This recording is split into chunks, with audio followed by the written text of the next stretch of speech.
শ্রাবণ মাসের প্রথম শনিবার মা উপোস করেছিল, সেই মিনি ব্লগটাই তোমাদের সাথে শেয়ার করছি। বিকেলবেলা ঘুম থেকে উঠে দেখি মা সব কিছু পুজোর জন্য রেডি করে নিয়েছে।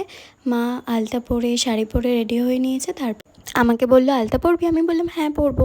আর আলতা পরলে পাটাও খুব সুন্দর লাগে। তারপরে মায়ের সাথে পুজো দিতে গেছিলাম, আমাকে ফুল মিষ্টি এগুলো দিয়েছিল আর মা সসটা নিয়েছিল। মা এই উপোসটা অনেক অনেক দিন পরে করেছে। আমি যখন ছোট ছিলাম মা তখনও ঠিক আমাকে এভাবে মন্দিরে নিয়ে যেত, তো আজ সেটাই মনে পড়ছিল খুব। তারপর মা গিয়ে মন্দিরে ধূপ মোমবাতি ঠাকুরকে দেখিয়ে দিল, পুজো দিয়ে দিল। তারপরে মা পুষ্পাঞ্জলি দেবে। আর এই যে আমি বাইরে দাঁড়িয়ে দাঁড়িয়ে পুজো দেখছিলাম।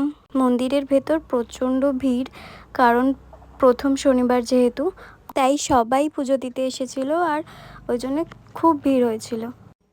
মায়ের পুষ্পাঞ্জলি দেওয়া হয়ে গেছে, ওই যে ঠাকুরমশাই প্রসাদ মেখে দিল আর আমরা প্রসাদ নিয়ে বাড়ি চলে এসেছি। তারপর বাড়ি এসে এই যে আমার প্রসাদ খেয়ে স্নান করে নিলাম। আর ভিডিওটা যদি ভালো লাগে সাবস্ক্রাইব করো জলদি।